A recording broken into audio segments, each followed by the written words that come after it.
creative cultural allegiance. Community, beauty, and nature. Une certaine douceur. Interweave everything with everything else. A preparedness mindset. L'abondance existe in the soil, and our arts come from there. C'est un tout petit instant dans un espace beaucoup plus vaste. Of our space kin making is a more compassionate, just, and sustainable, livable world. That kind of slowing down through listening and meditation and through not doing so much. I think there's some hope in that. Uplift. Here are some uplifting words for the new year, drawn from 9 episodes of Conscient podcast et 3 extraits du balado, conscient.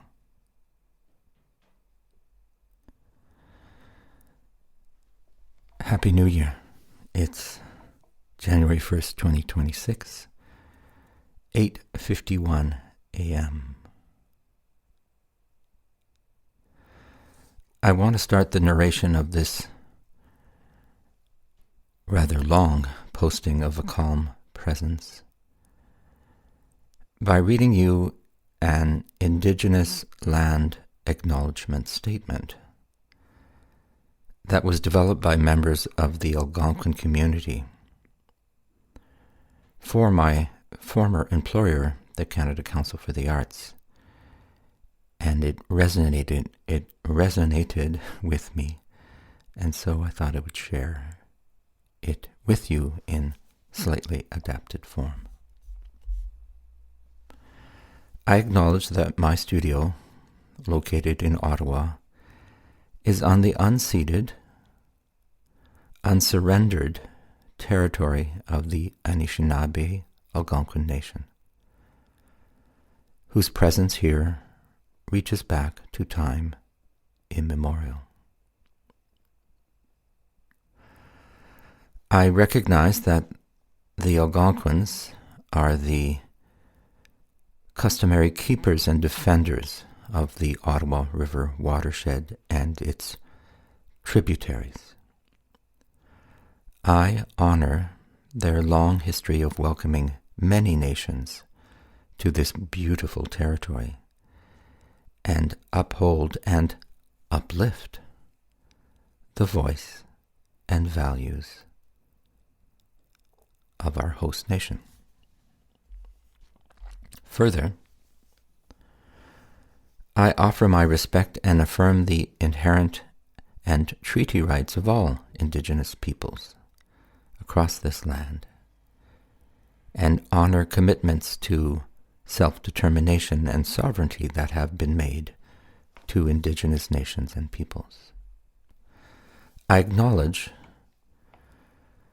the historical oppression of lands, cultures, and the original peoples in what we now know as Canada, and fervently believe the arts contribute to the healing and decolonizing journey we all share.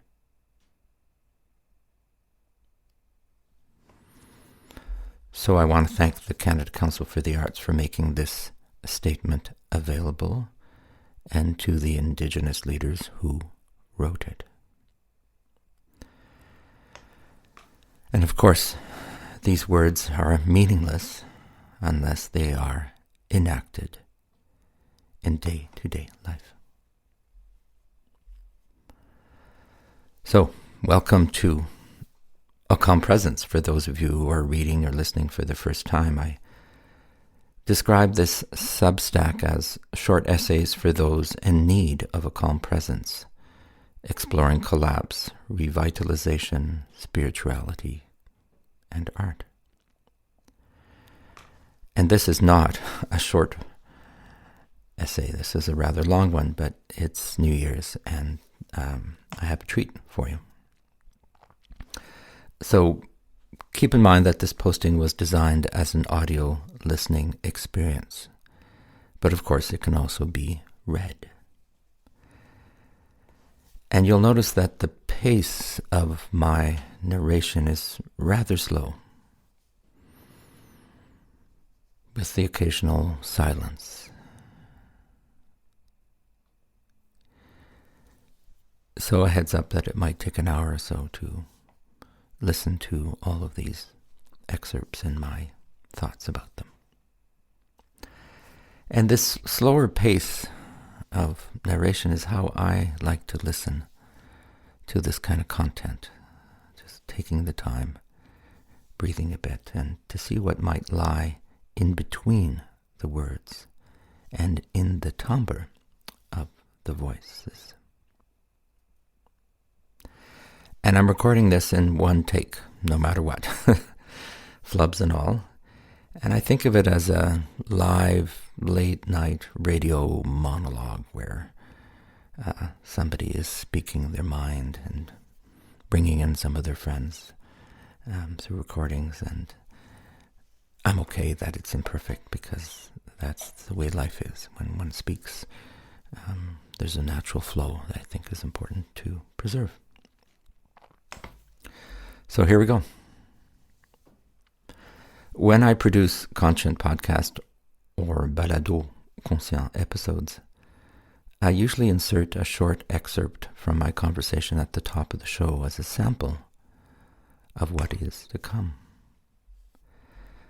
I also use this excerpt in the promotion of episodes on social media. You might have seen some of them.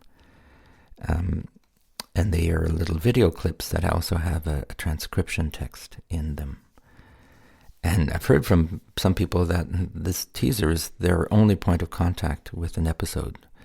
With their busy lives and the saturation of media, so this is their point of contact. They don't necessarily get to the full episode. So I keep that in mind, and I try to choose good excerpts where the voice of my guest has a particular tone and spirit and energy that encapsulates the entire conversation. And sometimes I'm attracted to, for example, the vulnerability in the voice of my guest. Sometimes it's the courage that comes through, or their spirit of defiance. Sometimes it's the way they ask a question, or the way a moment of silence just lingers. Sometimes it's a hesitation, or sometimes it's how they're so joyful and so hopeful. So this combination of timbre and content tends to uplift my spirits every time I hear their voice. They have a way of making me, and maybe they'll do the same for you, feel hopeful again. And if not hopeful, then at least less isolated and maybe a little less anxious, a bit more calm. So, I've selected 9 excerpts in English, 3 en français. Et pour les francophones qui comprennent peut-être pas bien l'anglais, j'ai ajouté une transcription de l'épisode complète dans les notes d'épisode. Et j'ai ajouté un petit sommaire oral en français à la fin de chacun des épisodes en anglais pour faciliter la compréhension. What I just said in French was that there are some excerpts in French and some in English, and for those who do not understand French, I've added an English transcription of the entire episode in the episode notes and a short English language summary at the end of the French episodes.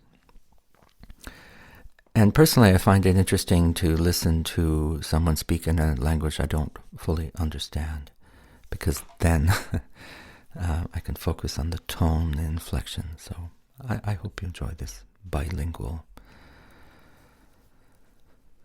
posting. J'espère que vous allez aimer entendre les voix en anglais et en français.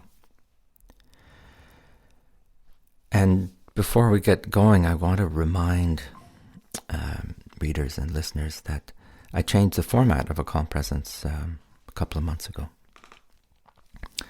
I was hiking in the Andes Mountains in Ecuador in October, and For some reason, I kept thinking about Tibetan sand mandalas. Not sure why Tibetan sand mandalas were in my mind in the Andes, but I'm glad that the thought arrived.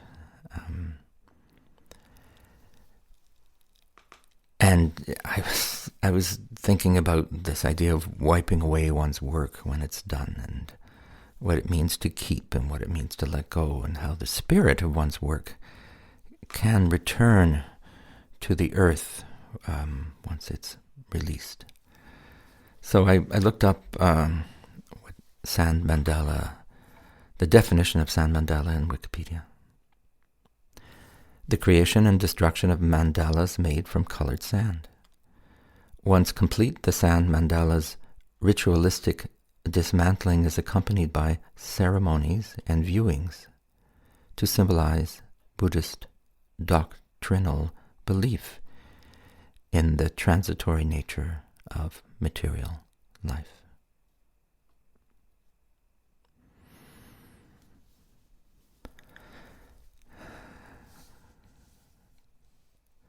So what I decided to do as an enactment of a transition of material life is to remove all of the previous postings. There were 81 of them. And basically start anew every time. So I publish one at a time. I leave it on the Substack for a few weeks, and then when the new one comes along, I take away the old one. So this one was recorded in early January, and it will be erased sometime in February when I come up with something else that I think is worth sharing.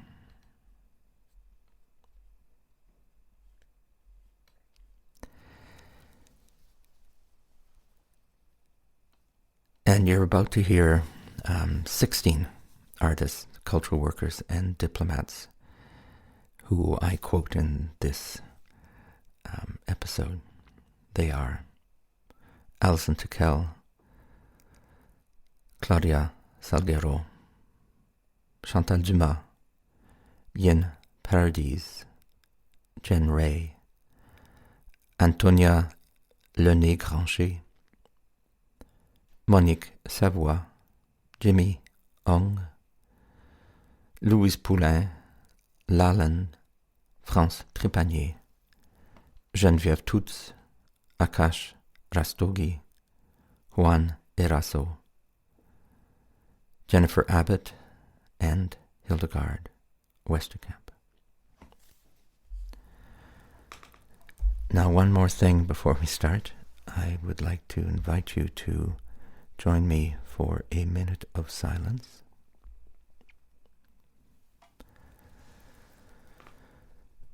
Wherever you are, and for whichever cause or issue you may wish to accompany you in this minute.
Thank you. It's interesting that you heard a bell sound halfway through. That's an app from Plum Village that rings every 30 minutes to remind me to be mindful in my life. And it came during our silence, so that was a good moment. Okay, let's get going here. This is number 1. Because art can speak to people in meaningful ways that really does call on us to respond to this differently. So wherever you are, anywhere in the world, you will almost certainly have some kind of creative cultural allegiance. And how do we use that to, in a purposeful way, is a critical question now for us all. So this particular recording is very close to my heart. It's Alison Tickell from episode 3 called Creative Cultural Allegiances. And it was recorded on October 20th, 2019, while Alison and I were walking on Parliament Hill here in Ottawa. And we started on the hill and we walked our way down the steps to the Ottawa River. And it was the very first conversation that I recorded for a Conscient podcast.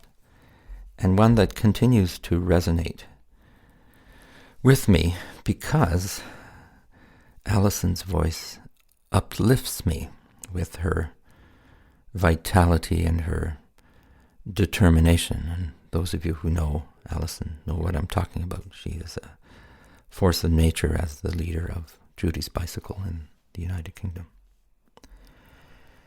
And I love the way that she reminds us about the untapped power of the arts in the fight the fight for social justice and against climate change. And this notion of allegiance with the earth, and indeed our love of the earth is how critical that is. And it was recorded in 2019, before COVID, in a time when the world was quite hopeful. There were massive climate protests everywhere. And I'm hoping, this is my wish for 2026, that energy and commitment to climate action come back. Donc, Alison Tickell nous rappelle que le pouvoir inexploité des arts nous rappelle du pouvoir, inexploité des arts dans la lutte contre le changement climatique et à quel point notre allégeance à la Terre, voire notre amour pour la Terre est essentiel. Number 2. To me, there's 3 key things. It is community, beauty, and nature. I think if we connect with nature and if we produce beauty, that is something that we as humans, I think, is our biggest gift. And I'm not just talking about creating art, is speaking beauty, listening to beauty, creating beauty, opening our hearts to beauty. In community, because if we don't have like a sense of the other in ourselves, then we're lost. We cannot do it alone, and this has been proved forever. But I think if we have these 3 things, to me, as the kind of person I am, we have it all. We're connected with nature, understanding that we are nature. We are one with nature. And we are interacting with other human beings. And we create beauty and we inspire by beauty. It would be a completely different world. And that to me is like the mission of the arts. This excerpt is from episode 240 with Claudia Salguero, called Community, Beauty, Nature. And it was recorded on July 8th, 2025, here in my home in Ottawa. Claudia is a Colombian-Canadian community-engaged artist based in Ottawa, who is known for her vibrant and expressive public murals and her excellence in collaborative art. And those of you who live in Ottawa have probably seen some of her murals. I was inspired by the energy in Claudia's voice when she talks about the interconnectedness of community, beauty, and nature. And if you get a chance to listen to the complete 15-minute conversation, you'll hear her describe her wisdom mural project, which is inspired by the teachings of Ottawa-based knowledge keepers. And this is one episode in the series about community-engaged arts for social change. And I emphasize that particular practice because it's close to my heart, and I think it will become increasingly important as the world turns to bio-regional governance and community self-sufficiency. Donc j'ai été inspiré par l'énergie dans la voix de Claudia lorsqu'elle parle de l'interdépendance entre communauté, beauté et nature. Et je voulais vous rappeler que cet épisode fait partie d'une série consacrée aux arts communautaires engagés en faveur du changement social. Et que selon moi, ces pratiques communautaires vont prendre de plus en plus d'importance à mesure que le monde s'oriente vers une gouvernance bio-régionale et l'autosuffisance communautaire.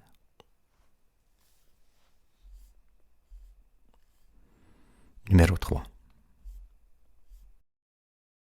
Pour moi, ça appelle à se ramener à des échelles beaucoup plus petites de communauté, je dirais, de communauté d'intérêt, de communauté de sensibilité, puis de se rapprocher des nôtres, aussi les nôtres étant qui peut être la famille immédiate, mais qui sont aussi les amis, et de chérir vraiment cet aspect-là. Et tout en restant sensible à ce qui se passe autour de nous, mais de trouver une façon de, je sais pas si j'appellerais ça de la consolation, mais en tout cas d'avoir une certaine douceur. En tout cas, puis je pense que l'art peut apporter ça pour calmer l'anxiété que peut amener justement si on parle d'un point de vue écologique, on ne sait pas trop ce qui se passe, puis actuellement, puis on voit que nos chefs politiques qui ont été très sensibles pendant la pandémie, de considérer, oh wow, on entend les petits oiseaux, oh wow, la terre vibre moins, donc il y a moins de tremblements de terre. On s'est rendu compte que c'était beaucoup généré par l'activité humaine si la terre tremblait, tout ça. Ceci est un extrait de l'épisode 170 du balado conscient avec Chantal Dumas. Ça s'appelle « Une certaine douceur ». Et notre conversation a été enregistrée à Montréal le 21 novembre 2025. Chantal Dumas est une artiste sonore et une amie de longue date. Elle m'a parlé, entre autres, de sa composition électroacoustique « Oscillation planétaire ». Une œuvre qui nous invite à imaginer que nous écoutons les battements du cœur de la Terre, que nous sentions le grondement des plaques tectoniques et que nous vivions dans un temps géologique. Alors, dans cet extrait de notre conversation, Chantal nous invite à approfondir nos relations intimes et de se laisser consoler par l'art afin de calmer nos anxiétés et nos angoisses et de tenter de retrouver une certaine douceur dans nos relations avec la Terre. J'avoue que j'aime beaucoup cette phrase, une certaine douceur. C'est très Chantal Dumas. In this sound excerpt, sound artist Chantal Dumas, a good friend, invites us to deepen our intimate relationships and to allow art to calm our anxieties and grief with a view to rediscovering a certain gentleness, une certaine douceur in our relationship with the earth. Number 4. In primal cultures, there's a tendency to interweave everything with everything else, including art. So people are very creative and expressive in everyday life through ceremony and ritual, dance and art and carving and weaving and various aspects of life that are just considered quite normal for primal peoples.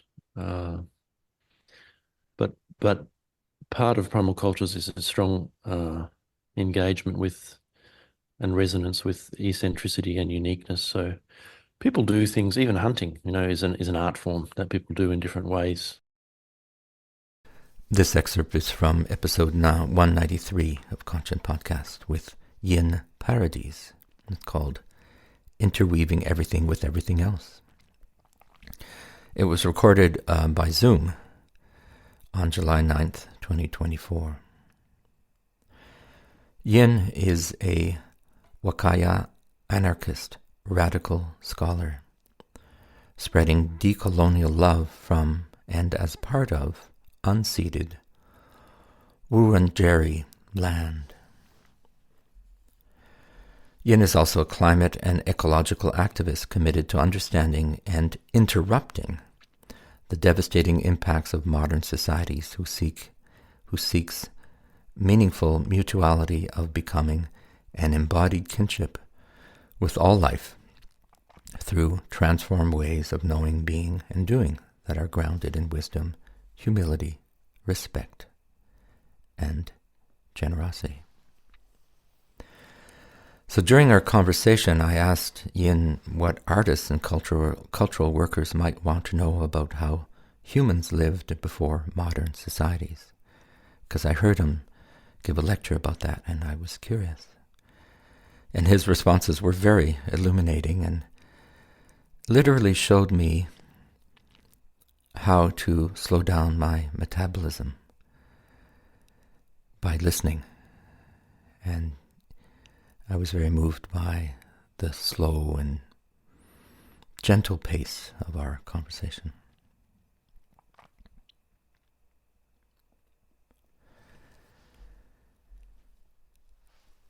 J'aime ce que Yin dit, m'a dit, nous dit à propos de l'art comme la vie.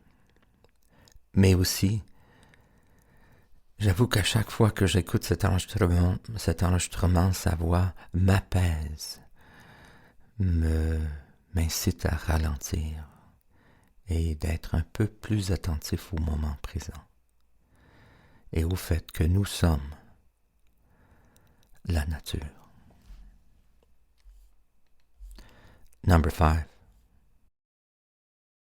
The thing about a preparedness mindset is that you are thinking into the future. And so if one of those scenarios happens, you've already mentally prepared in some sort of way for it. So you're not dealing with the shock. That's a place as an artist that I feel has a lot of potential, right, for engagement and for communication and bringing audiences along. When you're talking about realities, accepting that reality, right, I think has the potential to push us to do other things. It's great to hear about Canada Council, changing different ways around enabling the arts and building capacity in the arts in terms of the context of the climate emergency. It'll be interesting to see how artists step up. Emergency preparedness is often on my mind these days, and so I sometimes turn back to my conversation with Jen Ray. Episode 41, A Preparedness Mindset. Recorded by Zoom from Jen's home in Australia on May 10th, 2021. Jen is a NARM, or Melbourne-based artist, researcher, facilitator, and educator of Canadian Red River Métis and Scottish descent. Jen practices research. Let me get this right here.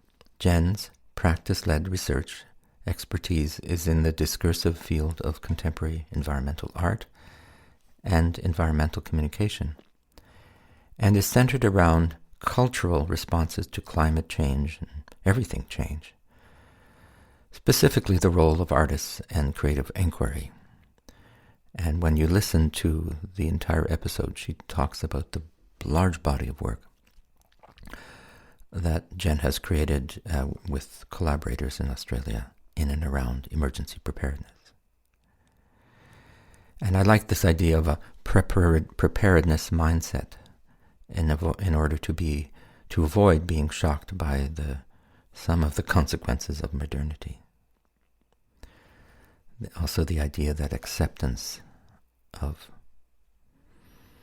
reality can lead to action. Donc, dans cet épisode, Jen Ray nous invite à développer un état d'esprit de préparation afin d'éviter certains chocs et d'être prêt physiquement et mentalement à faire face aux conséquences de la modernité. Cela me semble prémonitoire et présente un juste milieu entre le déni et la panique. J'aime la façon dont Jen Ray nous parle de l'acceptation de la réalité qui peut mener à l'action. Number 6. Pardon. Numéro 6. Et c'est comme le narratif est juste autour des choses qu'on va devoir enlever de nos vies. Et on parle jamais des choses qu'on va gagner, qu'on va reprendre, ce dont on va reprendre le contrôle, ce qu'on va avoir de plus. Pour moi, l'abondance, c'est la connexion, la relation avec la source. Et quand on est en relation avec la source de la vie, on est en abondance. Le plaisir de se lever le matin en se demandant pas ce qu'on va faire, mais en se demandant qu'est-ce qu'on a envie de faire. Changer la question, changer comment on se parle à nous-mêmes, comment on aborde cette ouverture. Puis je pense que c'est le temps de parler de l'abondance comme on l'entend. L'abondance existe si j'ai de la gratitude. Si je suis capable de dire j'ai plutôt que je veux, elle a l'abondance. J'ai commencé une nouvelle série du balado conscient et du conscient podcast qui s'appelle Table ronde en 2025. Et l'idée, c'est de réunir des gens pour parler, s'écouter entre nous et avoir le temps d'aller en profondeur autour de ce qui nous passionne, de quoi on a peur et quels sont nos rêves. Alors, la première table ronde en français était le 13 avril 2025 à Montréal, chez Monique Savoie, une bonne amie.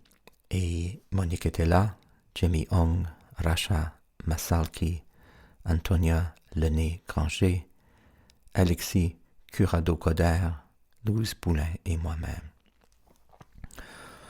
Dans un cercle à parler de ce qu'on avait sur le cœur et on a beaucoup parlé d'abondance. Abondance dans le sens de notre relation avec la source de la vie, avec ce qui peut être renouvelé, avec la simplicité et beaucoup de gratitude. So this is the first French language roundtable, which is a series of long-form conversations I started in 2025. And this one is with 7 cultural workers from Montreal. We talked about a lot of things, but the theme of abundance kept coming back. Abundance in the sense of our relationship with the source of life, with what might be renewable, with simplicity and a lot of gratitude. Number 7.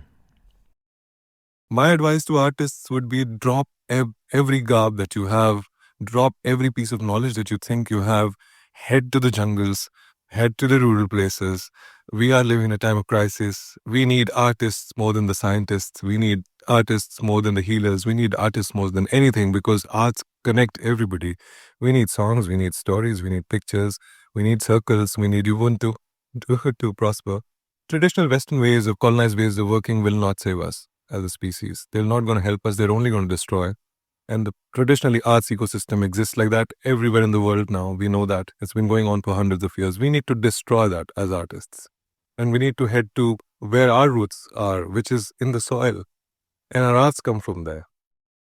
I first met Lalan at the Sunshine Himalayan Cottage Facility in the Tirthan Valley, Himachal Pradesh region of northern India. I was having dinner and someone introduced me to Lalan, say, Alan's an artist and you might want to talk. And the very next morning, April 28th, 2025, we sat down and had a conversation.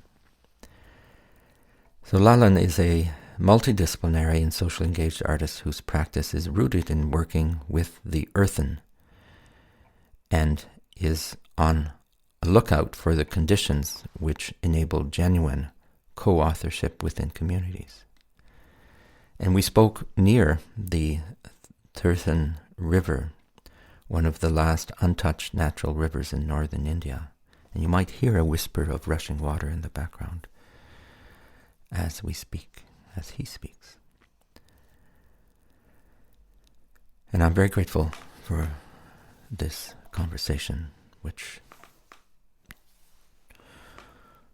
helped me understand what was happening at a regional level in community arts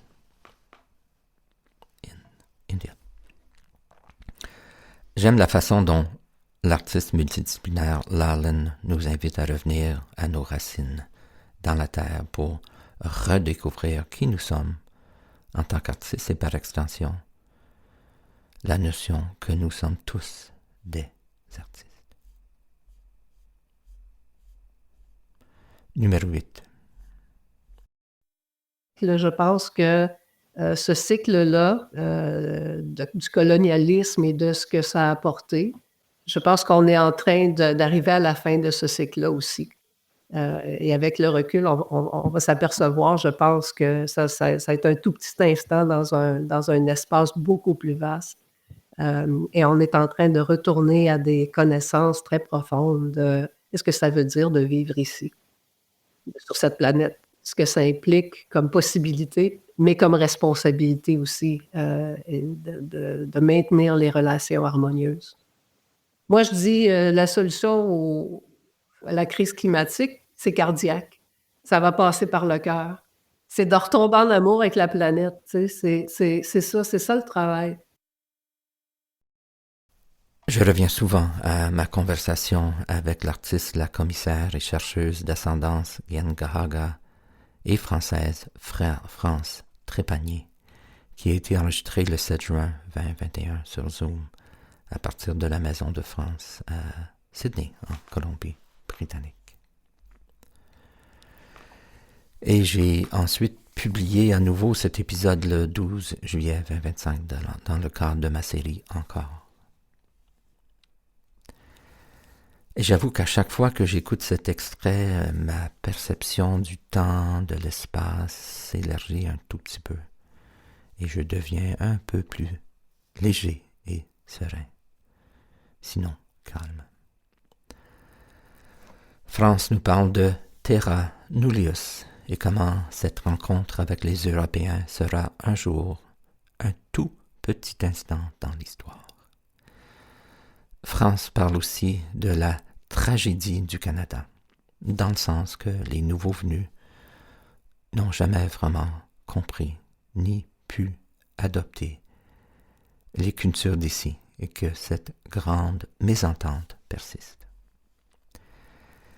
Mais c'est son optimisme que je retiens, un optimisme qui est en lien avec notre capacité de tomber et de rester en amour avec la planète. So I often listen to this excerpt from France Trépanier, who talks about terra nullius and how this encounter with Europeans will one day be just a tiny moment in history. France also talks about the tragedy of Canada in the sense that the newcomers never really understood or were able to adopt the cultures here. And that this great misunderstanding persists. I love her optimism and the way it is linked to our ability to fall and to stay in love with the planet.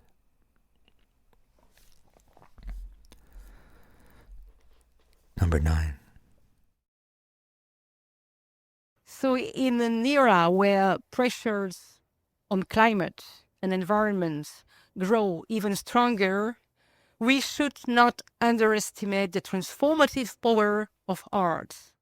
And when you do the trigger, the emotional part, you can go down hope and fear, both lead to action, but ultimately we need to transform being passive into really active contributors to solving this. And what a better way than art? We want to activate the creativity of communities through the arts to create the cities of the future, basically, right? The cities that we want to live in. Change happens. There's always going to be ways to adapt. That's not to say that the initial change might not be catastrophic, but there was always going to be something left, and you have to work with that. Now, it breaks my heart to hear that, because for a young person to say that, it means that they don't anticipate there won't be a lot left. And yet, Episode 242. We know that when we work with green spaces, we work with life, we work with art, we can rebuild, we can regenerate, but we have to do it differently. This is a compilation of voices from a panel called Dissolving Boundaries, which is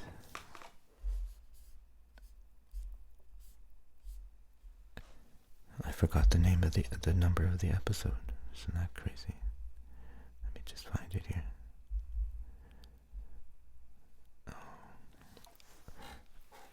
Okay, I can't find it. I turned off my phone. Just take the time here to find it because it's important for you to know the number of the episode. My phone here. Yeah, this is a little moment of quiet.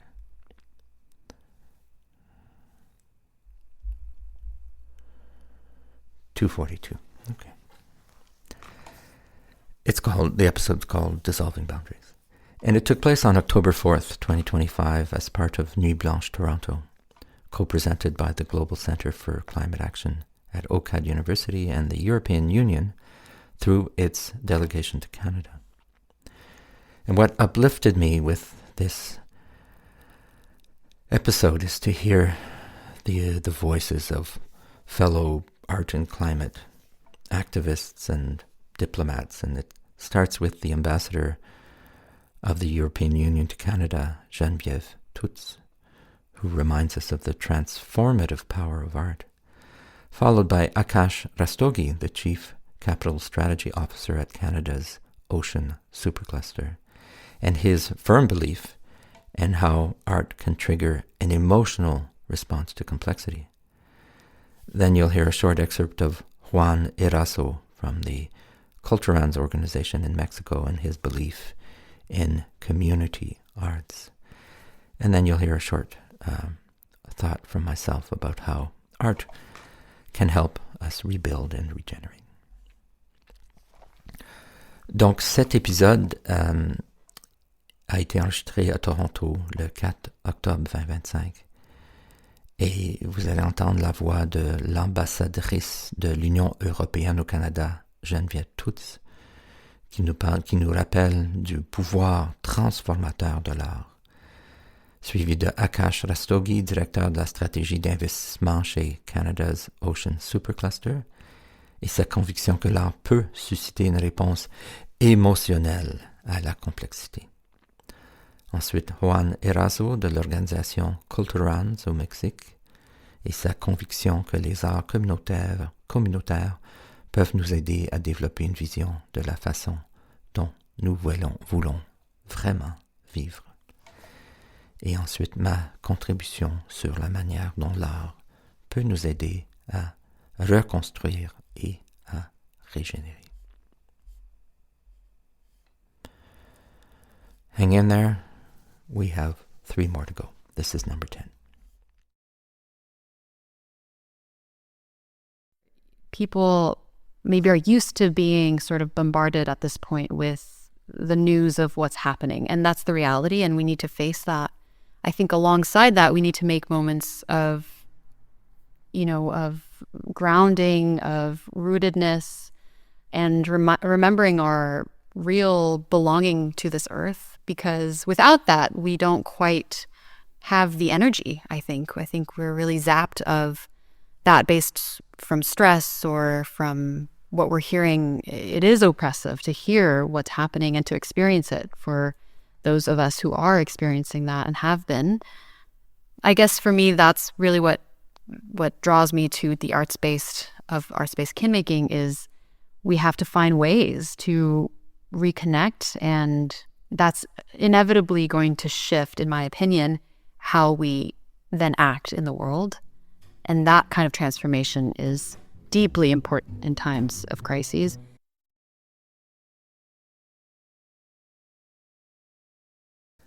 That was Anais Linares speaking from my conversation with Anais and her partner Ben Finley on November 9th, 2024.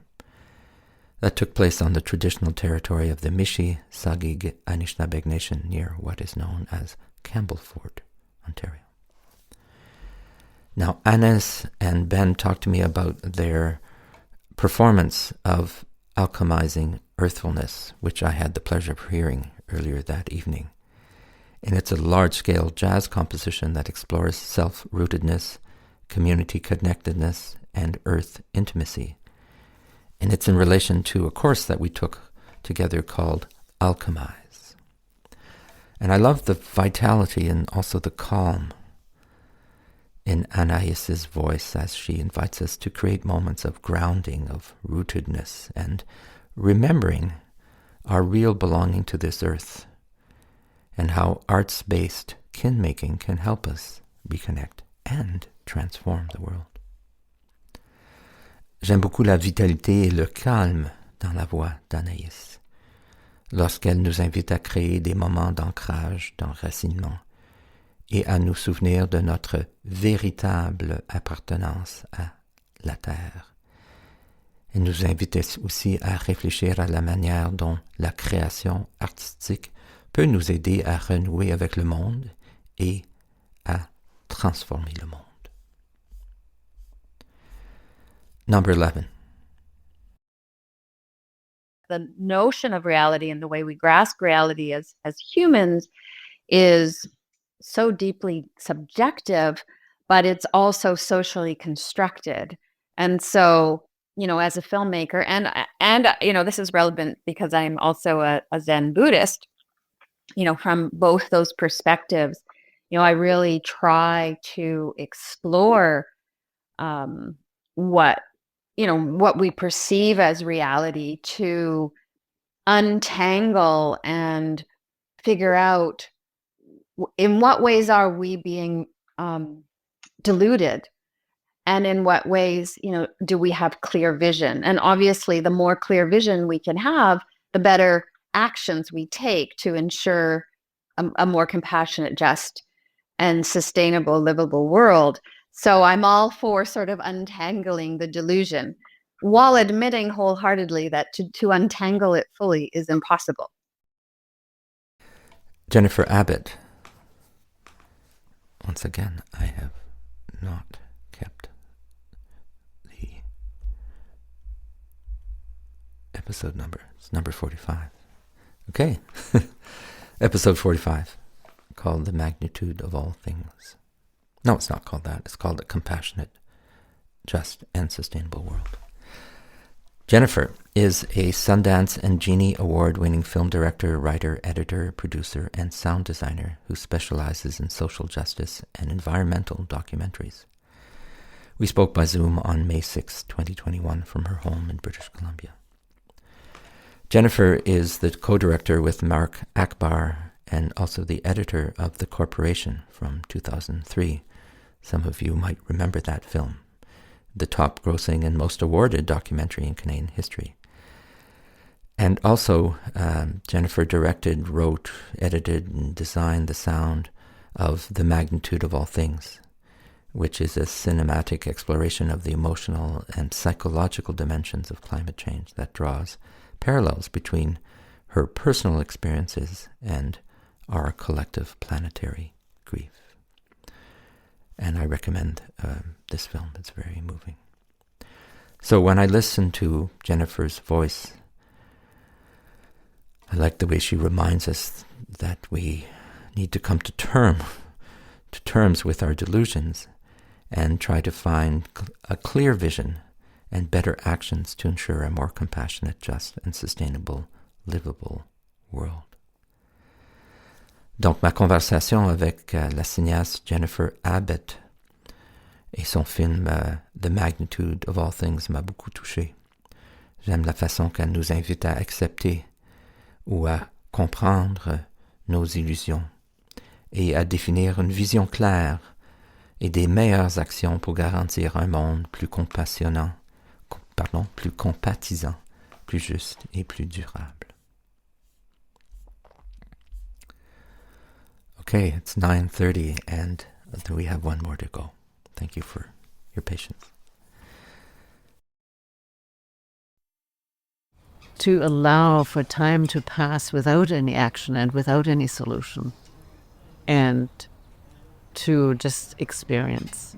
And I think that slowdown is an absolute, if there is any chance to survive, I think that kind of slowing down through listening and meditation and through not doing so much, I think there's some hope in that.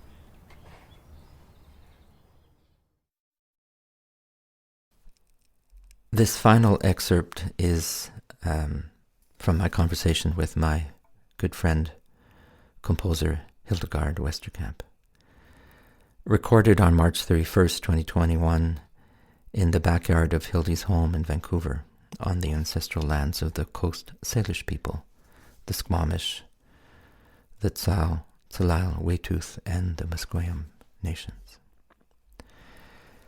Hildy and I spoke about the art of sound walking and how to approach the climate emergency through listening. Every time I hear Hildy's words, I'm uplifted by her suggestion that hope can emerge from slowing down, from doing less, and from listening more deeply. I sometimes wonder how something as elusive as slowing down and doing less and listening can help us, but there is some hope there, and I'll end it there. Happy New Year. Bonne année. Thanks for your presence. See you next time.